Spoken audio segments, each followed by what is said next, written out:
아멘. 우리나라의 시대의 지성이라고 불리는 분이 있었습니다.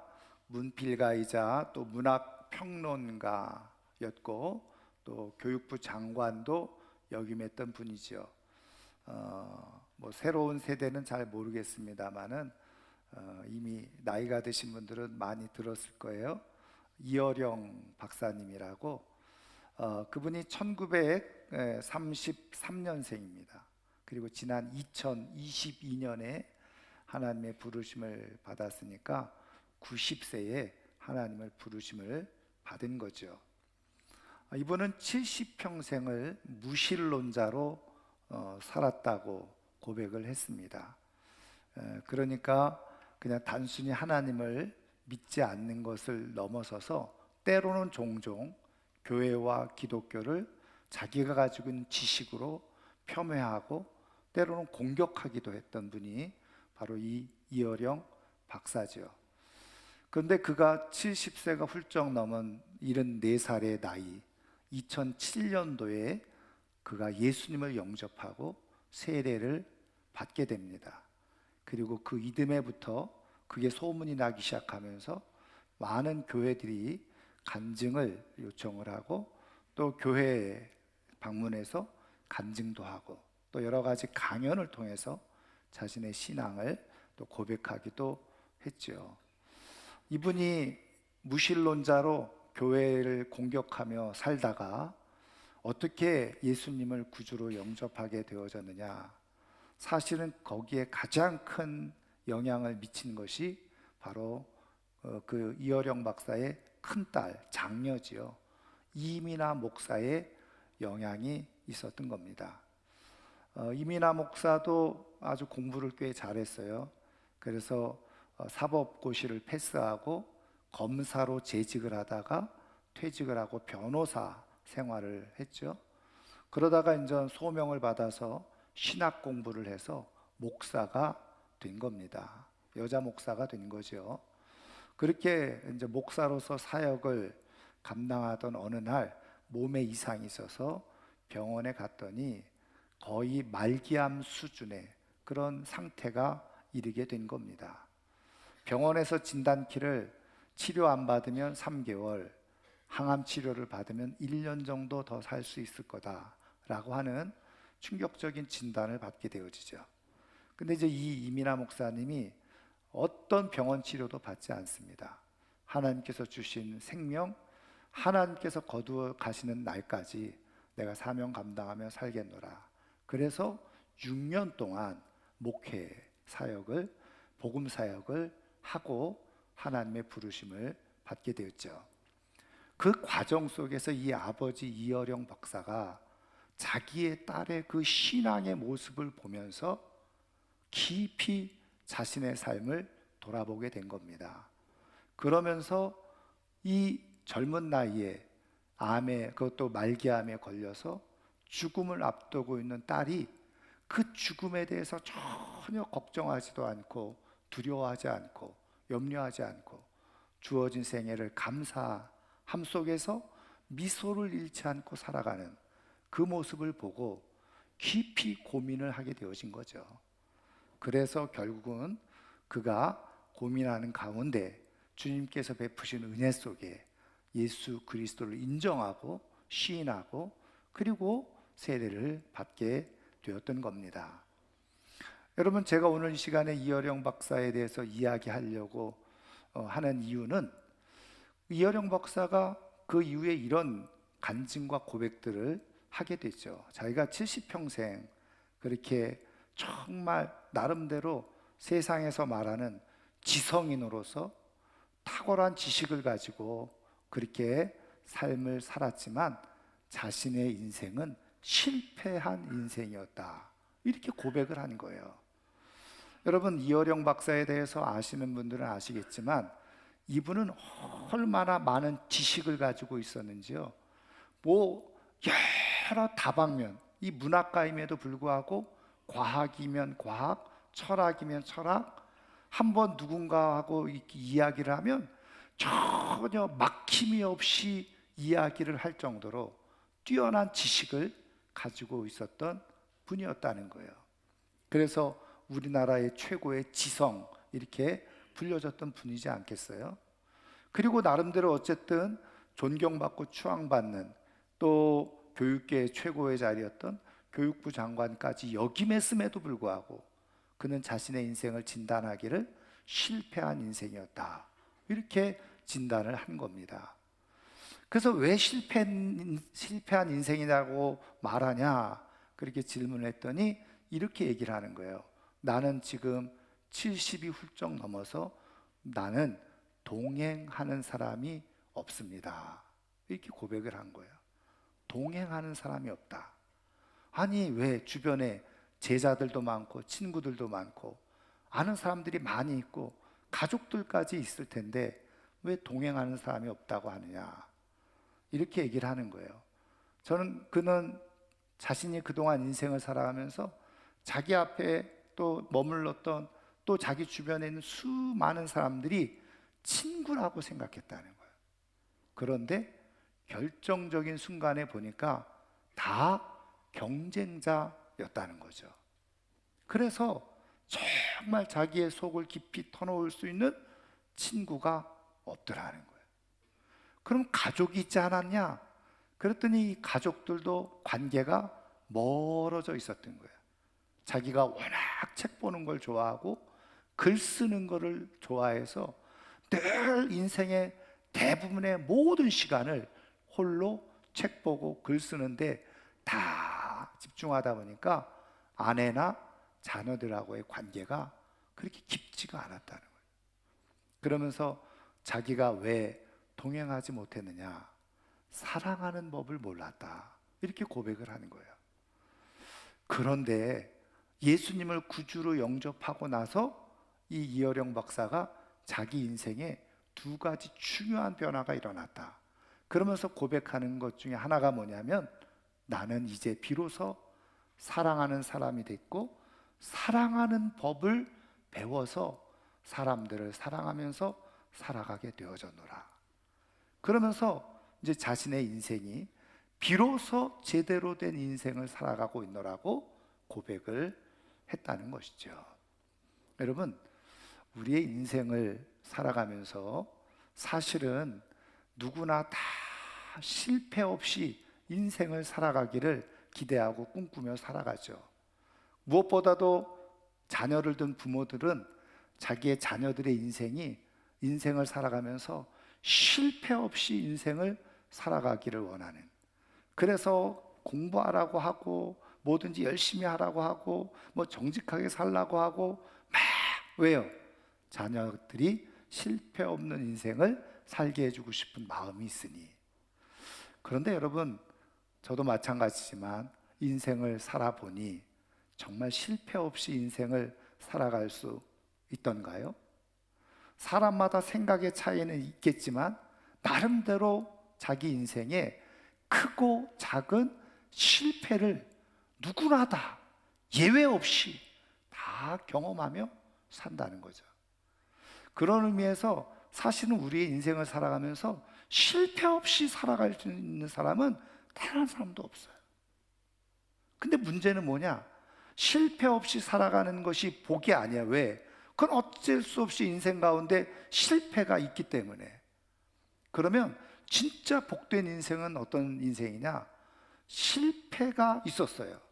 근데 그 실패가 실패로 인해서 인생이 저주를 받는 저주스러운 인생으로 전락하는 사람이 있는가 하면, 실패를 경험했지만 그 실패를 넘어서서 회복을 경험하는 거예요.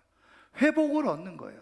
그 회복을 통해서 오히려 더 좋은 삶을 살아가는 사람이 있는 거죠. 그러니까 우리 인생에 하나님께서 주시는 복 중에 복, 가장 아름다운 복이 있다고 한다면 실패가 없는 것이 아니라 크고 작은 실패를 경험하지만 그 실패가 내 인생의 저주가 되어지지 않고 그 실패로 인해서 내 인생을 오히려 더 복되게 살아갈 수 있는 사람, 그 사람이 진짜 복된 사람이라는 거예요.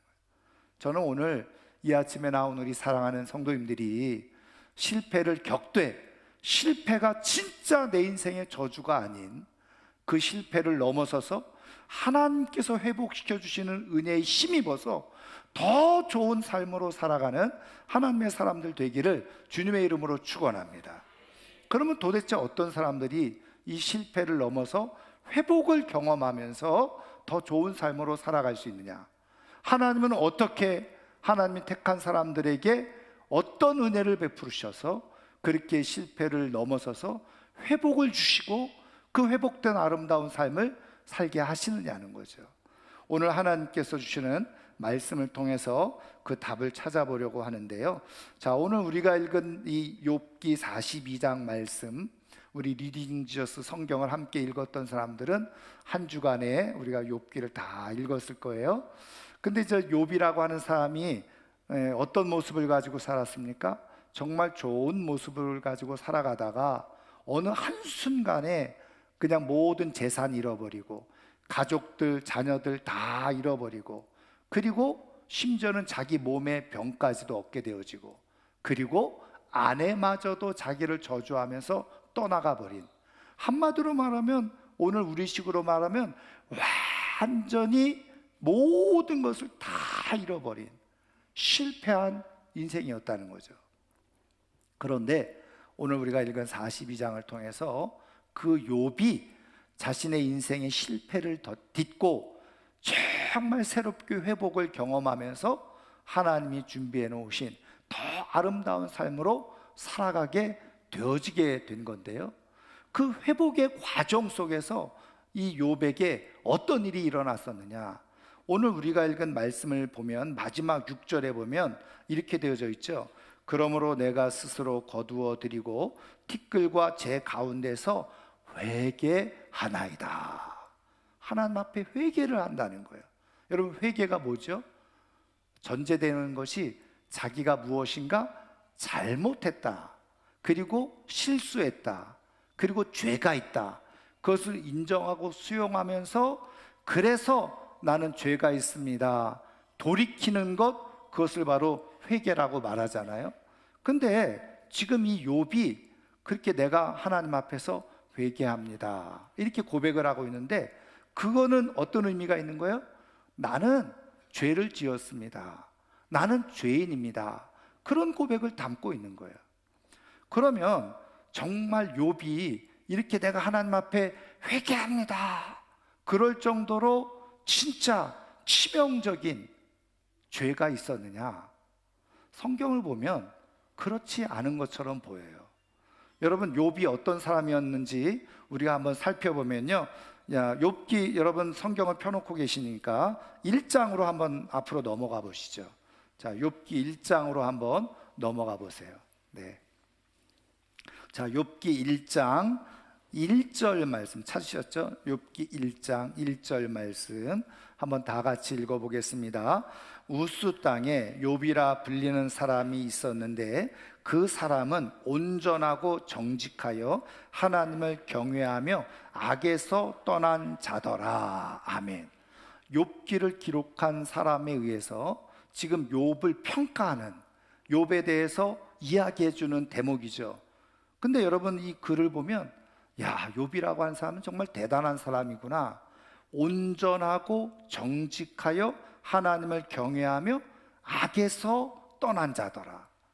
여러분, 누군가가 나를 평가할 때 이렇게 평가받을 수 있다고 한다면 정말 제대로 된 삶을 산 것 아니에요? 정 목사는 온전하고 정직하여 하나님을 경외하면서 악을 떠난 분이었다. 여러분, 아멘. 네, 부끄럽습니다. 네, 여러분, 그런 소리를 들을 수 있다 그런다면 정말 자랑스러운 인생을 사는 거죠.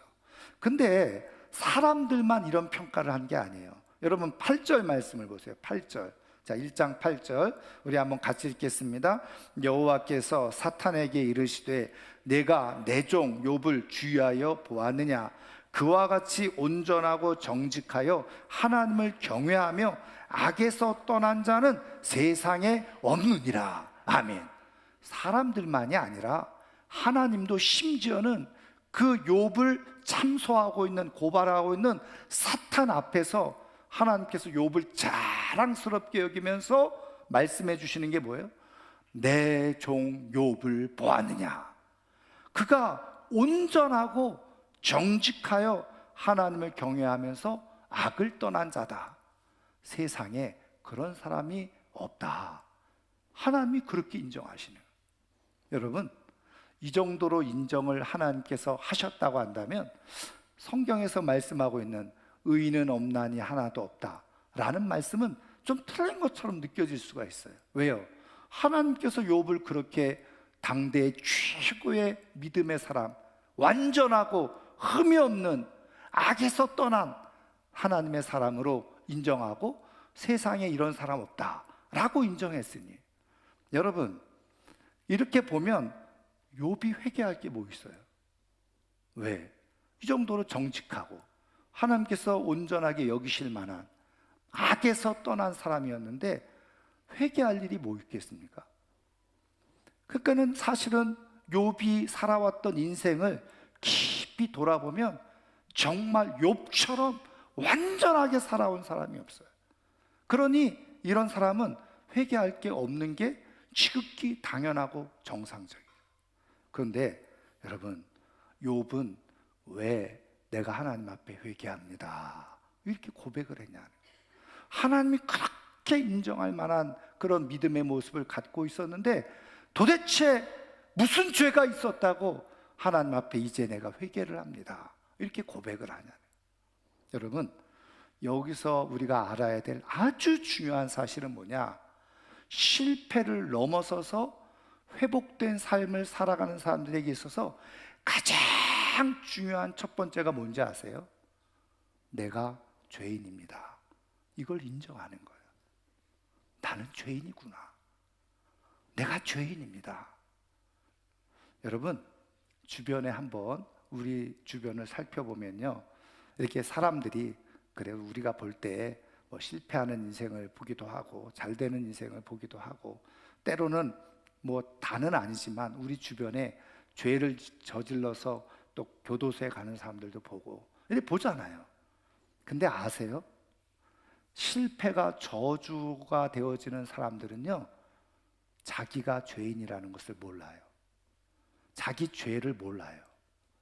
그래서 늘 입을 열면 부모님 잘못 만났다, 내가 친구 잘못 만났다, 내가 상황이 그랬다, 사회 구조가 잘못돼서 나 같은 사람은 못 살게 만들어놨다, 그러면서 자기는 하나도 문제가 없는데 자기 주변에 있는 사람들, 이 사회 구조가, 법이 잘못됐다고 그러면서 아우성치면서 살아가는 그런 사람들은 실패가 인생의 저주가 돼요. 그런데 아세요? 정말 그 실패를 넘어서 새로운 회복을 이루고 그것을 가지고 영광스럽게 삶을 멋지게 살아가는 사람들을 가만히 보면요, 아, 내가 실수를 했구나, 내가 뭔가 잘못을 했구나, 문제가 나한테 있었구나, 내가 죄인이구나. 누구 앞에서? 하나님 앞에서 그것을 깊이 깨닫더라. 그런 사람들은요, 반드시 하나님께서 회복시켜 주시는 은혜가 있게 되어져요. 저는 오늘 이 아침에 나온 우리 사랑하는 모든 성도님들이 정말 하나님 앞에서 내가 스스로 죄인입니다 고백할 수 있는 용기가 있기를 주님의 이름으로 축원합니다. 그러면 그렇게 하나님 앞에서 신실하게 살았던 욥이 도대체 왜 자기가 죄인이라고 고백하게 되어졌느냐? 힌트가 있어요. 여러분, 3절 말씀을 보시죠. 3절 말씀 우리 다 같이 한번 읽어보겠습니다. 무지한 말로 이치를 가리는 자가 누구니이까? 나는 깨닫지도 못한 일을 말하였고 스스로 알 수도 없고 헤아리기도 어려운 일을 말하였나이다. 여러분, 이게 무슨 말이냐면 유진 피터슨 목사님이 쓴 메시지 성경에는 이 내용을 이렇게 기록을 해놨어요.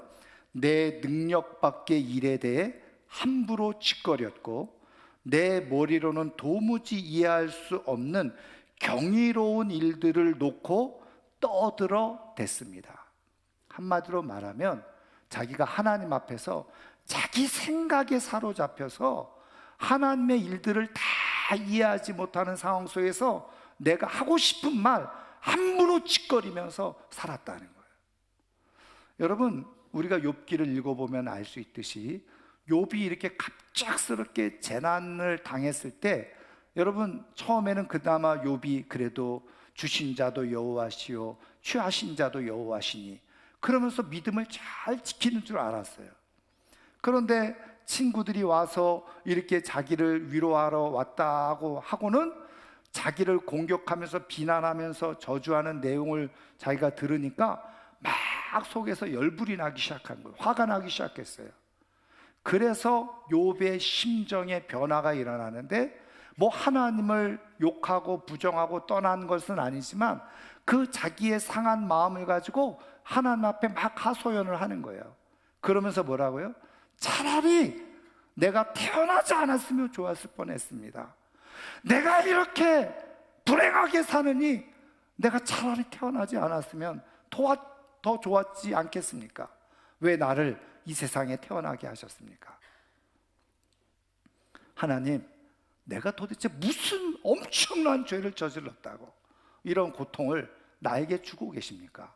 사실은 욥이 상한 마음에 그런 분노, 화, 그리고 아픈 감정들을 하나님 앞에 쏟아낸 적이 있거든요.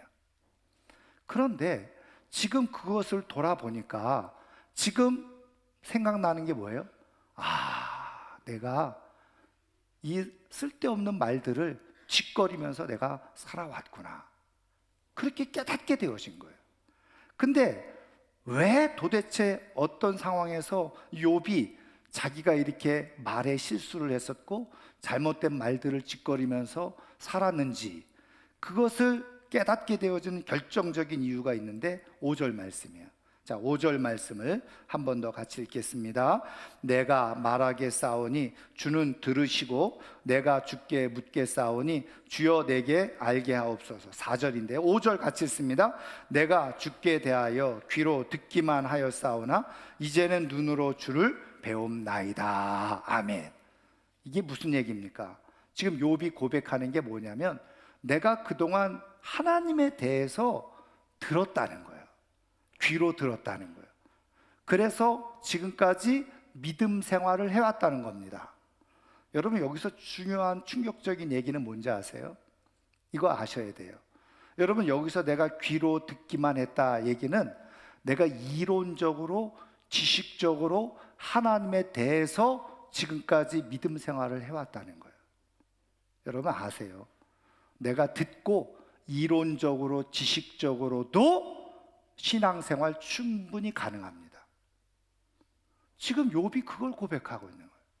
근데 지금 이제는 눈으로 주를 배움나이다. 이게 뭐예요? 내가 이제는 진짜 살아계신 하나님, 내가 그동안 다른 사람들을 통해서 뭐 책을 통해서 이론적으로 들었고 지식적으로 알고 내가 신앙생활을 해왔는데, 이제 그런 하나님이 아니라 내가 눈으로 직접 하나님을 보았습니다. 내가 하나님이 살아계심을 내가 직접 경험했습니다. 직접 체험했습니다. 내가 하나님을 인격적으로 분명히 만났습니다. 이런 고백을 하는 거예요. 그리고 났더니 돌이켜보니까 자기는 자신의 인생을 잘 산 거라고 생각하고 있었는데, 말씀대로. 근데 돌아보니까 아닌 거예요. 자기도 모르는 사이에 하나님과 상관없는 쓸데없는 말들 그렇게 짓거리면서 살았고, 그리고 그것을 깨닫는 순간 내가 죄인이구나. 여러분, 살아계신 하나님을 인격적으로 깊이 제대로 만나면요, 반드시 고백되어지는 게 있는데, 그게 뭐냐? 내가 죄인입니다. 내 삶을 내가 어떻게 온전하게 살았는지, 잘 살았는지, 열심히 살았는지, 성실하게 살았는지, 부지런하게 살았는지, 악을 떠나서 살았는지 상관없이 내가 인격적으로 하나님을 제대로 만나면 깊이 경험되어지는 게 있는데, 내가 죄인이었구나, 내가 죄인이었습니다, 이걸 고백하게 된다는 거예요. 여러분, 하나님을 지식적으로 얼마든지 알 수 있죠. 지식적으로 하나님을 알고 교회 생활을 할 수 있어요. 그런데 그런 사람들의 특징이 뭔지 아세요? 자신이 죄인이라는 것을 실제로 깊이 고백하지 않는다는 거예요. 왜? 그게 느껴지지 않거든요. 그래서 이렇게 얘기하는 거죠. 나처럼 열심히 산 사람이 있으면 나와보라 그래. 내가 무슨 죄인이야? 그게 이해가 안 돼요. 피부로 와닿지 않아요. 왜? 지식적으로 하나님을 알고 있으니까. 여러분, 지식적으로 아는 사람들의 특징이 뭔지 아세요? 지식으로, 이론으로 알고 있기 때문에 그냥 남들이 하라는 대로 뭐 신앙생활, 교회생활을 다 따라서 할 수 있습니다. 학습되어져서 이론적으로 배웠으니까. 근데 아세요? 여러분, 하나님의 역사라는 게 다 이해되어지는 게 아니잖아요. 그러면 이해되어지지 않는 상황이 내 인생에 주어질 상황이 주어져요. 경고의 메시지가 이해되지 않는 상황을 내가 만나게 되잖아요. 근데 이론적으로, 지식적으로 하나님에 대해서 들었던 사람들은, 그렇게 믿었던 사람들은 계속 질문을 해요. 자기의 이런 상황에 대해서. 하나님, 왜 이런 상황이 나한테? 내가 얼마나 열심히 살았는데, 내가 얼마나 성실하게 살았는데, 내가 남을 해코지 않고 이렇게 살았는데 왜 나한테 이런 불행과 고통과 아픔이, 나한테 왜 이런 실패가 찾아오냐고 하나님한테 자꾸 물어요. 근데 중요한 것은 거기에 대한 정확한 답을 얻으면 그나마 괜찮아요. 근데 지식적으로 아는 사람들은 절대 답을 얻지 못해요. 이게 문제인 거예요. 그리고 또 사회를 보면 사회가 굉장히 부조리하잖아요. 성실하게, 정직하게, 열심히 살아가는 사람들은 문제를 만나고 힘든 일을 많이 만나고, 우리가 요즘 보는 것처럼 죄를 짓고도 큰 소리치고 법을 바꿔가면서 당당하게 살아가는 인생들이 있고, 뭔가 좀 안 맞는 것 같지 않아요? 그러면서 야, 하나님이 진짜 살아계시는 분이라고 한다면 어떻게 이런 부조리한 삶이 될 수 있어? 이런 모습이 어떻게 나타날 수 있어? 그러면서 당연히 이해가 되지 않죠. 받아들여지지 않아요. 퀘스천 마크를 계속 하는 거예요. 그런데 하나님에 대해서 이게 지식적으로 알고 있으니 답을 얻지 못하는 거예요. 그러다 보니 어떻게 되느냐? 점점 믿음이라는 게, 신앙생활이 점점 뚝뚝뚝뚝 떨어져요. 왜? 내 속에는 끊임없이 질문이 있는데 아무런 속 시원한 답을 얻지 못하니까. 왜? 지식에 근거해 있기 때문에. 내 지식으로 그것이 답을 얻지 못하면 방황하기 시작하는 거예요. 그래서 두 가지 부류가 나타나게 되죠. 어떻게 해요? 오랫동안 어렸을 때부터 특히 모태신앙 이런 가진 분들은 자기가 그동안 뭐 40평생, 50평생 교회 다닌 게 아까워. 그래서 어떻게 하는지 아세요? 교회만 왔다 갔다 하는 신자가 되어져요. 왜? 그냥 지식적으로 답은 모르고 그냥 이미 지금까지 그렇게 지내왔던 게 아까운 생각이 드는 거예요. 근데 더 이상 헌신은 안 해. 아까운 생각이 드니까 발을만 한쪽 교회에다 들여놓고 교회만 왔다 갔다 하는 형식적인 종교인으로 그냥 남죠. 근데 중간에 믿은 사람들이 있어요. 20대, 30대, 뭐 중간에 막 50대, 60대 돼서 이렇게 전도를 해서 뭐 성경도 듣고 배우고 해서 믿었어요. 근데 갑자기 인생에 생각지도 않았던 불행이 찾아와. 갑자기 자식들이 아파서 죽는다든지 막 이해할 수 없는 일들이 막 일어나기 시작하는데, 그때는 아무리 질문을 해도 지식적으로 내가 알고 있으니 답을 찾을 수가 없어. 그러니 이런 사람들은 어떻게 해요? 교회를 떠나기 시작하는, 하나님을 등지기 시작하는. 왜? 이해가 안 되니까. 하나님이 계시면 이런 일이 어떻게 일어날 수 있어? 그러고서 떠나버리는 거예요. 근데 아세요?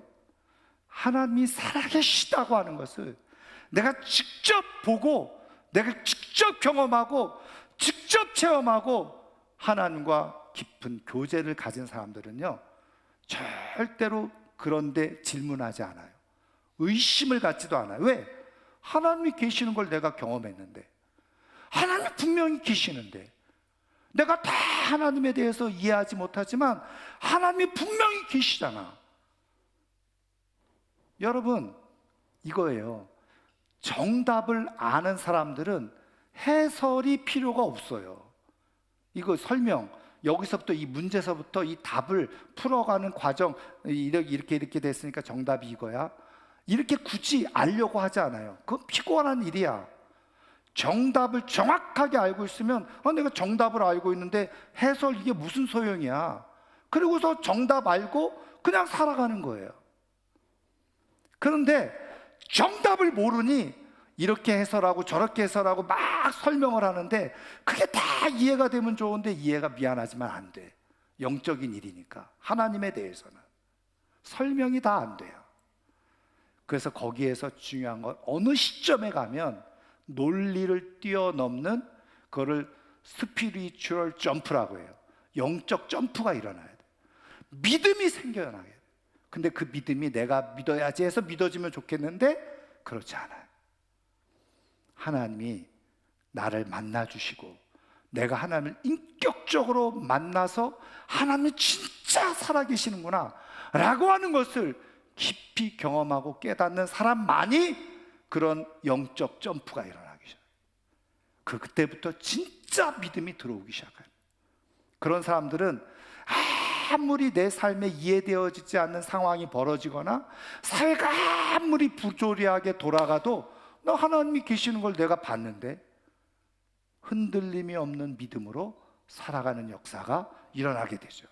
근데 그때 어떤 일이 일어나느냐, 내 삶에 크고 작은 실패들이 있지만 하나님이 분명히 살아계시니까 그냥 하나님을 믿고 의지하고 살아가는데 어느 때가 되어지면 하나님께서 그 실패 자리에서 쑥 나를 건지셔서 회복시키시고 하나님의 놀라운 일들을 다시 이루어 주시는 역사를 경험하게 된다는 거예요.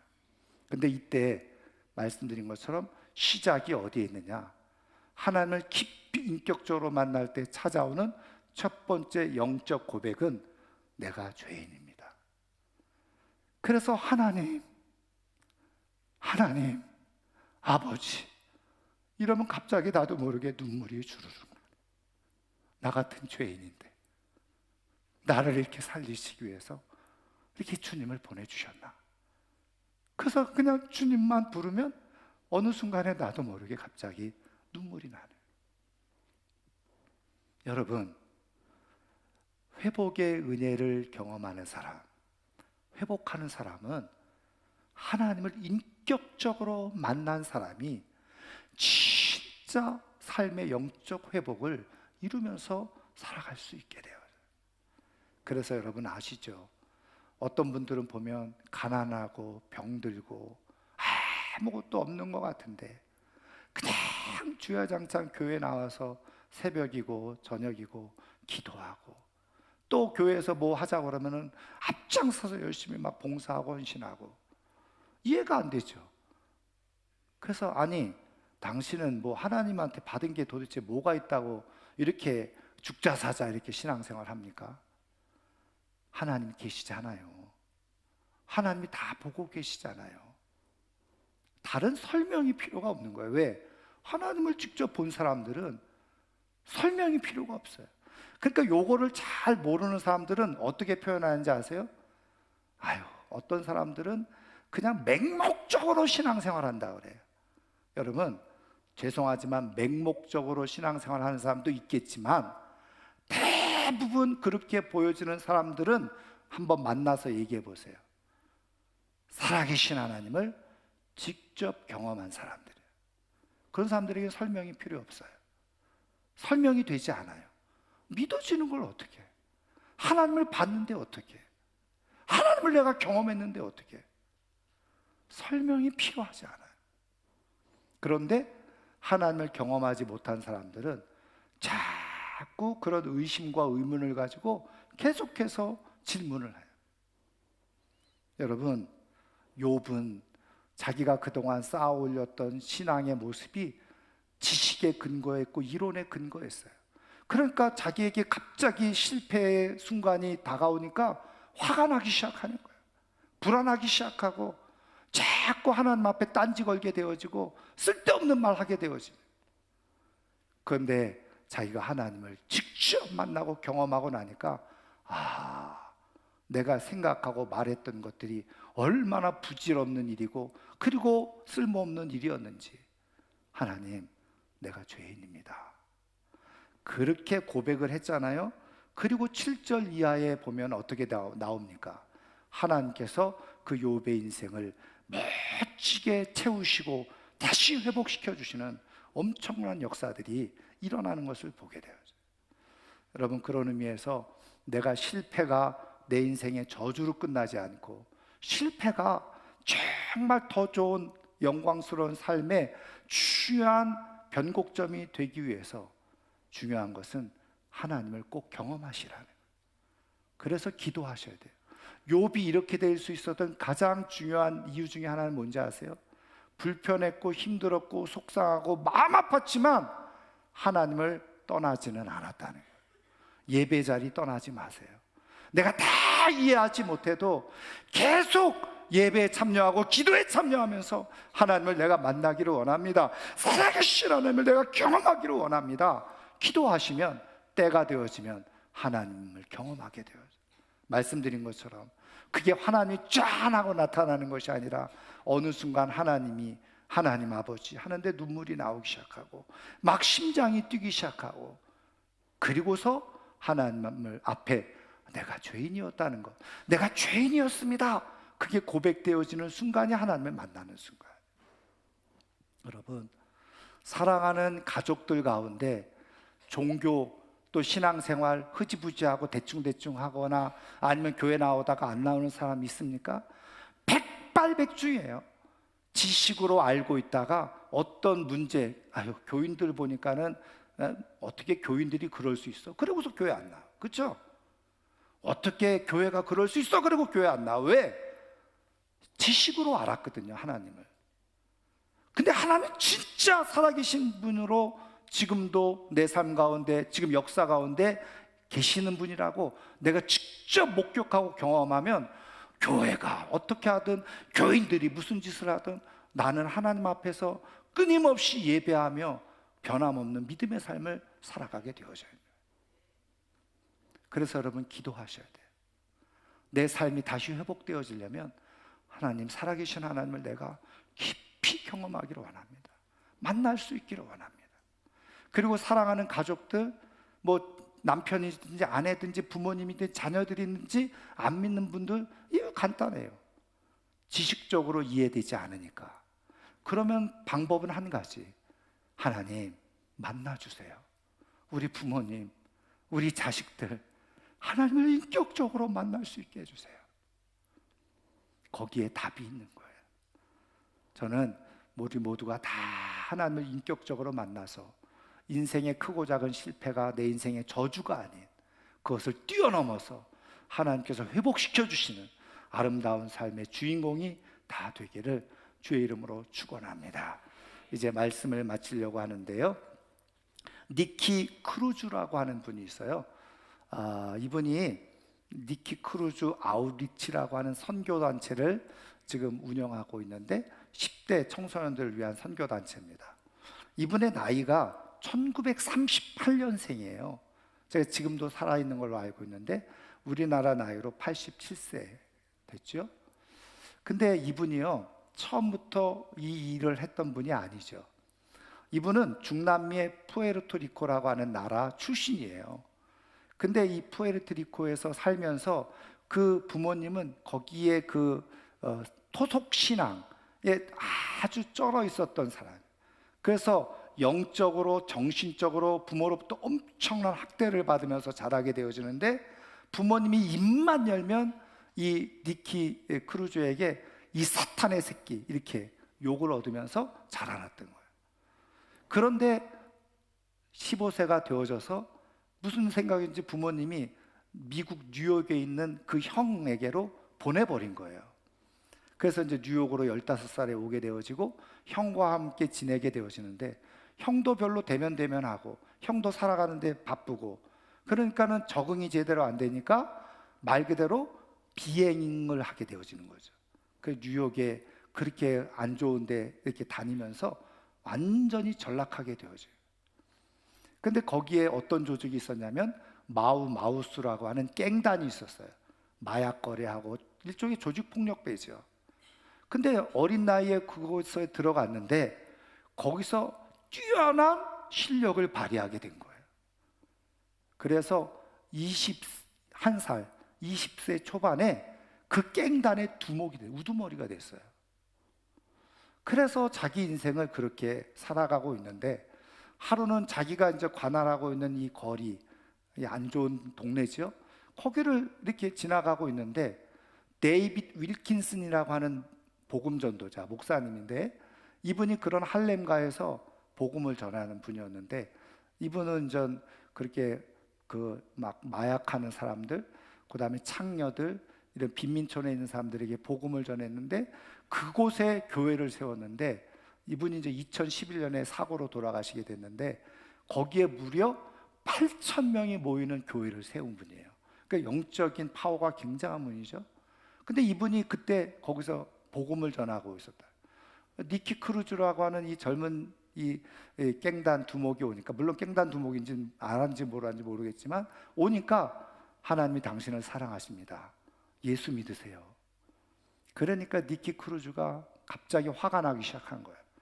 그 목사님의 뺨을 때리고 넘어진 목사님을 발로 짓밟고 폭행을 한 거죠. 그래서 침을 뱉으면서 너나 믿어라 씨, 그리고서 가버린 거예요. 그리고서 그 다음날 또 거기를 지나가는데 웬일입니까? 팔에 붕대를 하고 이렇게 하고 얼굴을 완전히 시퍼렇게 멍든 그 목사님이 거기서 또 전도를 하고 전도지를 나눠줍니다. 니키 크루즈를 보자마자 하나님께서 당신을 사랑하십니다. 예수 믿으십시오. 또 화가 치밀어 오르더라는 거예요. 그래서 너나 지옥에 가라. 그리고 침을 뱉고 돌아서 오는데 뒤에서 이런 소리가 들리는 거예요. 그 목사님이 젊은이, 지금 회개하지 않으면 예수님 앞에 섰대 어떻게 설 건가? 근데 그 한마디 말인데 자기가 뒤돌아서 이 뒤통수로 그 말을 하는데 오는데 갑자기 그 표현대로 하면 전기의 감전이 일어난 것처럼 소름이 확 온몸에 돋은 거예요. 근데 그때부터 자기도 모르게 두려운 마음이 엄습해 온. 자기가 그렇게 깽단 두목을 하면서 수많은 죽음도 보고 사람을 죽이기도 하고 뭐 이렇게 폭력배 생활을 했지만 그런 두려움이 없었는데 갑자기 자기도 모르게 두려운 마음이 엄습해 오기 시작해요. 어떤 정신으로 집에 왔는지 몰랐는데 집에 와서도 그 생각이 가시질 않아요. 그러니까 잠도 안 오고 술 마시고 자고 술 마시고 자고 몇 날 며칠을, 그래도 이 자기 안에 있는 이 엄청난 두려움, 공포감이 사라지지 않더라. 그런데 어느 날 사람들에 의해서 소문이 들려온 게 뭐냐면 데이빗 윌킨슨 목사님이 그 동네에 큰 실내 체육관을 빌려서 집회를 한다는 소식을 듣게 된 거예요. 그래서 그동안 궁금하던 차에 자기 깽단들 식구들을 데리고 그 집회에 참석하게 돼요. 근데 거기서 살아계신 하나님을 니키 크루즈가 경험하게 되어져요. 눈물 콧물을 다 쏟으면서 자기가 죄인이라는 것을 깨닫게 되어지고 자기의 삶을 하나님 앞에 드리기로 작정을 하죠. 그리고 나서 어떻게 했는지 아세요? 자기 깽단에 있는 모든 무기들을 다 끄집어내요. 갱단 식구들, 자기와 같이 동참하는 사람들, 그 사람들 다 데리고 경찰서, 뉴욕 경찰서 가서 자수를 하게 돼요. 그게요, 뉴욕 경찰서에서 전무후무한 일, 깽단이 스스로 모든 무기들을 반납하면서 와서 자수한 사례는 역사적으로 유일한 사례예요. 그리고 나서 성경 공부를 하기 시작하고 신학을 공부하면서 자기와 같은 청소년들을 위해서 말씀드린 것처럼 니키 크루즈 아우리치라고 하는 선교팀을 만들어서 선교 활동을 하고 있는 겁니다. 여러분, 실패한 인생, 실패가 저주로 끝나는 인생 있을 수 있어요. 그러나 기억하세요.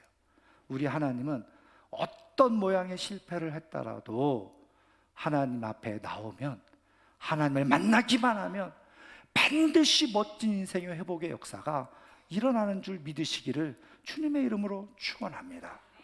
지식적으로 아는 것이 아니라 하나는 인격적으로 실제로 경험함으로 인해서 내가 죄인인 것을 고백하고 하나님 앞에서 멋지게 회복되어지는 인생으로 살아가는 하나님의 사람들이 꼭 되기를 주의 이름으로 축원합니다.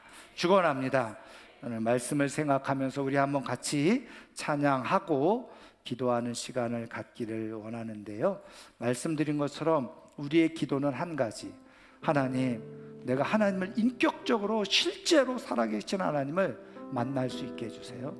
우리 사랑하는 가족들, 안 믿는 사람, 믿다가 그만둔 사람들, 하나님 간절히 기도하는데 하나님 인격적으로 실제로 만나는 역사가 있게 해주세요. 그래서 내 삶도 우리 가족들의 삶도 회복이 일어나는 역사가 일어나게 해달라고 우리 소리내서 잠깐 기도하는 시간을 갖도록 하겠습니다. 고단한 인생길, 고단한 인생길, 힘겨운 오늘도 예수 내 마음 아시네. 지나간 아픔도